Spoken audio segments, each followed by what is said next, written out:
Cavern Live Lounge for a fantastic event, Liverpool and Memphis Rock and Soul Mates. Is that what it says?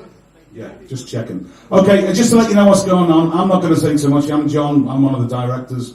We've got a few people who are going to be speaking. We're going to have some speeches, and then we are going to make our way onto Mathew Street for the unveiling of this, the latest addition to Mathew Street, really, our musical legacy.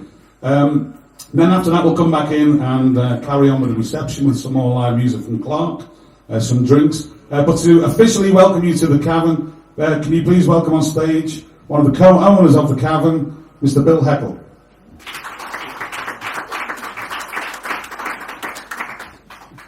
Thank you all for coming along and welcome to the Cavern. I'm sure most of you have been here before. It's been a long journey. I started the company in 1984 and very, very quickly I was invited on to Granada Reports as part of a panel about the future of Liverpool. And I suppose at that time I had a vision that was not consistent with everybody else's. And I talked about the legacy of the Beatles, and one day it would be like Stratford and Shakespeare. And a politician who will remain nameless really took umbrage at that and said I was living in a dream. And he later said on TV and castigated me, you've got to grow up and realise that selling a tourist an ice cream on the end of a road isn't a real job. We need the manufacturing industry back and the port back, and we've got to put all our efforts into that. I did see him about 5 years ago at a sold-out gig in here, and he was stood at the back dancing, and I was right next to him. I thought, nah, do you know what, I'm not even going to say anything, because it's the transformation of this city has been incredible, and tourism has played a major part. So obviously the Beatles have been a huge part of that, but not the only part, because there's so many other people, artists from Liverpool. Memphis, well, my co-director and owner, Julia, is John Lennon's sister. And one of the craziest things I ever did, half-sister, was go out with a guy called David Stanley for lunch with Julia. David Stanley was Elvis's half-brother. So I had lunch with Elvis's brother and John Lennon's sister. And Elvis's brother was a huge John Lennon fan, and Julia was a huge Elvis fan. And I listened for 2 hours of this swap stories that you'll never read about in books, and I've never repeated half of them. It was just unbelievable. And the synergy between Liverpool and Memphis goes right back to that revolution that Elvis led, and it resonated here in Liverpool, in Woolton, in John Lennon's own home. And their cat was actually called Elvis. He's a massive Elvis fan. So it was great for me to actually go to Memphis in 2015. We had a gig there at B.B. King's, which the Cavern was twinned with. And unfortunately, the week before we actually got there, B.B. King died. So when we got there, it was very sombre, and the city was in mourning. And we were invited by B.B. King's family to walk in the procession behind the coffin through the streets of Memphis, down Beale Street. So it was very humbling and just so honoured to do it. And they recognise in Memphis the importance of Liverpool as well with music. It was a huge tourism thing in Memphis and Nashville around music, as we've got here. So it was extremely, as I say, humbling to do that. While we were there, there's a guy called Steve Cropper, a lot of you will know, the legendary guitarist, who came and lived in Memphis when he was 9 years of age. He's played here a couple of times, met him a few times. And I was fortunate enough in what seems like previous life to teach in San Francisco in 1985. My favourite song was Sitting on the Dock of the Bay. Didn't even know Steve Cropper wrote that. And not only that, we were in the hotel room where he actually wrote the song. So again, the links of him coming to Liverpool, and he came to Liverpool to play the Cavern because of the Beatles. He wanted to play here. So, you know, I've been honoured with those links with Elvis and Steve Cropper and B.B. King. So it's great pleasure to have people here from Memphis, and we'll be very, very proud to show people when they come to Liverpool that plaque and explain the synergy between the two great cities. Thank you. Yeah, that was actually all right, Bill. That's, Bill Heckle, I'd like to welcome on stage Michael Eakin, the chair of the Liverpool City Region Music Board. Thanks very much. Good afternoon. Yes, Liverpool, really stimulated by the mayor wanting to look at music as a key driver for the economy of the city. It's now got a music board, which I'm very proud to chair, and a number of members of the board, which represent all aspects of Liverpool's music sector, are here today as well. And really what that's about is about celebrating the past of music here, but also making sure that we continue to build on that in the future for the wider benefit not only of music and the musicians and the artists and the many music organisations in this city, but the city as a whole. And I just want to say thank you to our friends from Memphis for this fantastic plaque, which really does celebrate what are indisputably two of the great global music cities whose music and musicians have had an influence right around the world and continue to do so. But we know that Memphis, like Liverpool, has a great musical heritage and history, but also is a thriving and busy music city now, both in terms of tourism, as Bill has said, but also in terms of continuing creativity and economic growth. And I hope that today we're unveiling a plaque, but I hope this is part of a continuing relationship with Memphis in which not least we in Liverpool can learn from the fantastic things that you've done in that great music city. I'm sure there's a lot for us to learn as we move forward. So on behalf of the music sector of the city, thank you to Memphis. And today we both celebrate our shared incredible musical pasts and histories and heritage and everything that that's given us. But we also, I think, celebrate an even greater musical future for both cities. Thank you. Thank you, Michael.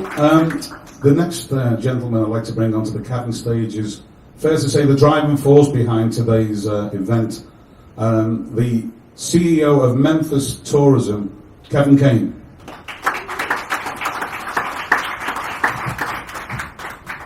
Thank you.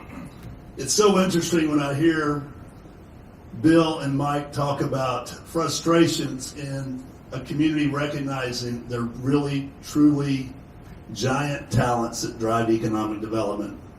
And I'm going to take you back quickly to 2004.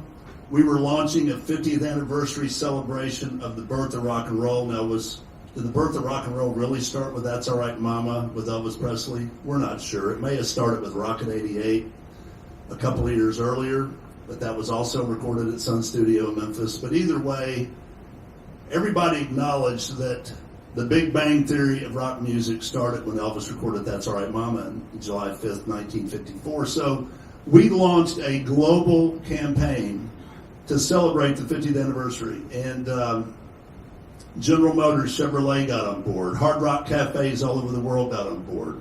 Miller Coors Beer got on board. And then we got a phone call from the city of Liverpool. And they said, we think it's fascinating what you're doing, but if Elvis was chapter 1, then the Beatles were clearly chapter 2 or chapter 1.5, however we want to say it. And we totally agreed. And we joined forces at that time with this great city and this great music industry in this city. And we launched a global campaign that was worth millions and millions of dollars to both Liverpool and Memphis as it related to tourism promotion.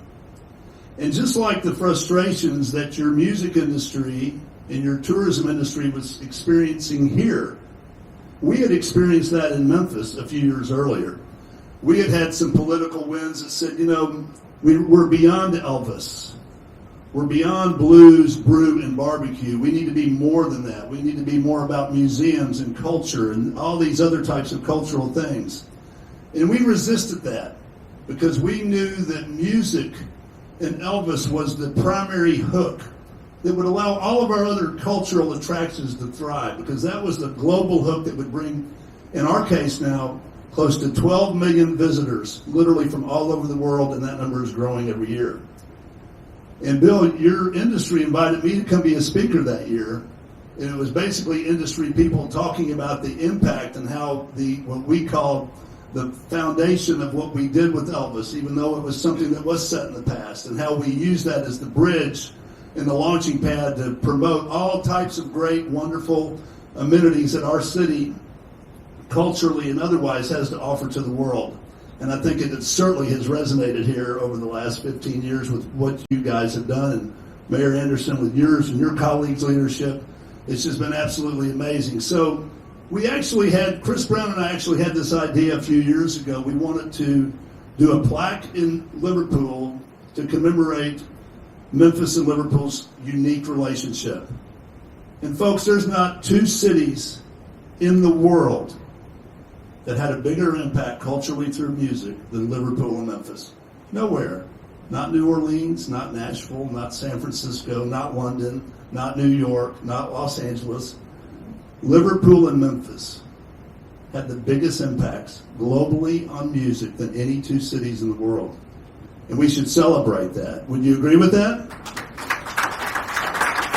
So we're so excited about this. And at this time, our mayor could not be here, but we have the Deputy to Mayor Jim Strickland from the City of Memphis, Assistant Chief Operating Officer for City of Memphis Government, Kyle Veazey, that I'd like to come up and say a few words as well. Thank you, Kevin, and thanks to everyone that I've had the pleasure of meeting already. And Kevin, thank you for all that you do and that your team does to make this a reality. Also would be remiss if I didn't recognize Gwen Fisher, who's with us today representing Governor Bill Lee of the state of Tennessee. We're traveling a lot this week on an economic development trip through the UK, so we're seeing a lot of the UK, and we're very, very happy to be here today. If Mayor Strickland were here, first off, he would say his appreciation for this great event and for this commemoration, but he would also say and reiterate a lot of what Kevin says. But his line is this: Memphis is a city that has changed the world. And what I mean by that is this: Memphis still changes the world every day. All you have to do is go see FedEx. You see St. Jude Children's Research Hospital. What we know, because we're here today, because Memphis changed the world because we perfected blues music and we invented rock and roll at 706 Union Avenue in the early 1950s. And so it is an honor to be here today. I'm so very grateful for this partnership, and I'm very eager to bring it back home and welcome you all to Memphis soon enough. Thank you. Thank you, Kyle. Now, as I conclude my remarks, let me just say this. This plaque that we're going to unveil in just a few moments, that will be proudly displayed here on this legendary street, Mathew Street, here in Liverpool. A plaque will also, the same plaque from Liverpool, will be placed on historic Beale Street that welcomes over 5 million visitors annually from all over the world. So the Liverpool Memphis Rock and Soulmate story will not only be told forever here on Mathew Street, but it will also be told in Memphis on Beale Street. So Liverpool, you will always be close to our hearts. We know this collaboration, which I've been coming here since 2004. This is probably my 8th or 9th trip to Liverpool. I know when you were working on the European City of Culture, I was here a couple of times during that, and I just love this city. I mean, the Mersey River, the Mississippi River, the Mersey Sound, the Memphis Sound, it just goes hand in hand. And I will tell you, I think I speak on behalf of all my Memphis colleagues here, that we feel right at home in the great city of Liverpool. So thank you for this, and we're looking forward to a long-term relationship with this wonderful, musical, iconic city. Thank you, Kevin. Fantastic. Last but no means least, please welcome Mayor Joe Anderson. Thank you. Cheers. Well, good afternoon, everybody, and a warm welcome to our delegation from Memphis. It's great to see. I know there's some people out there as well, but it's great to have you here. I know you were here just recently when we were presented with the plaque. It's great to be here to see the unveiling on Mathew Street. And I hope you've had a warm welcome, because I know, Southern hospitality is world famous, as famous as obviously the music scene as well in Memphis. It's great as well to be here, Bill, and in particular standing alongside yourself and all you've done for the heritage of music within Liverpool. And I think whoever it was, the politician who talked here about industry and industrial strength and stuff, I hope you gave him a boost in the Netherlands region, because what load of nonsense, because the heritage and the culture and the popular music side of Liverpool, as I have often said, is the rocket fuel for culture and tourism for Liverpool and the whole city region, and it's one of the strengths that we have and one of the proud strengths that we have. And when we look at the industrial strengths of Liverpool and the industrial revolution and the dock era and all of the big manufacturing industries, there's absolutely no doubt that the Beatles and the industry, the music sector and tourism that's come through that is just as strong and influential economic impact as it was when Liverpool was the second city of the empire. Without our music heritage and our cultural music heritage, we wouldn't be recognised and renowned around the world. So we need to put that in perspective and remember that. I think for me it is absolutely right that we continue to work in partnership with Memphis. I do look forward to coming next year to see you and have a walk down Beale Street and to see the music heritage there. It's absolutely essential that we continue to develop that relationship and keep it going, because I agree with you, Kevin, that Memphis and Liverpool are unique in the history of music and popular music, like no other place in the world. So we've got to develop that and make sure that we strengthen that and keep that going, because it's mutually beneficial. So for me, really, I just wanted to be here to show my support and, if you like, also friendship towards Memphis, and want to make sure that you pass on our best wishes to the Mayor and everybody in your delegation. I wish you well in your business connections, and I hope you do well. But it's great for me, as I said, also to make sure that we have the plaque in Mathew St where it can be visited by all the tourists that come because of that Beatles heritage. So we're delighted to go out and unveil it. The rain's off, so I'm not going to talk for much longer because it'll stay off. But thank you all for turning up. Bill, thank you for the hospitality, and everybody concerned with the Cavern today. Thank you for all your hospitality and for putting on today's event. And most importantly, let's give the Memphis delegation another big round of applause and say thank you to them for their kind gift of the plaque. Thank you all for being here. Thank you. Thank you very much. Mayor Joe Anderson, thank you.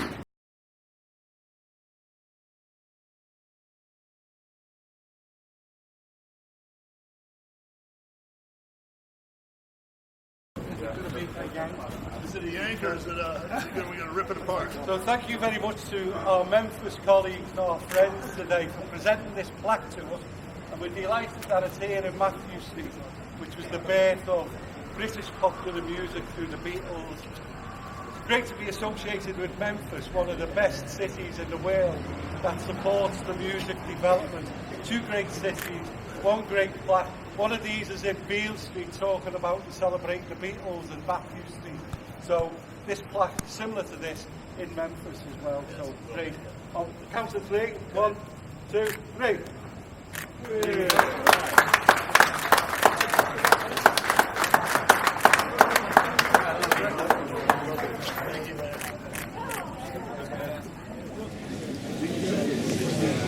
Probably no two cities had an impact on the world of music culture than these two great cities. Just chatting to John, said he'll chat to us after this.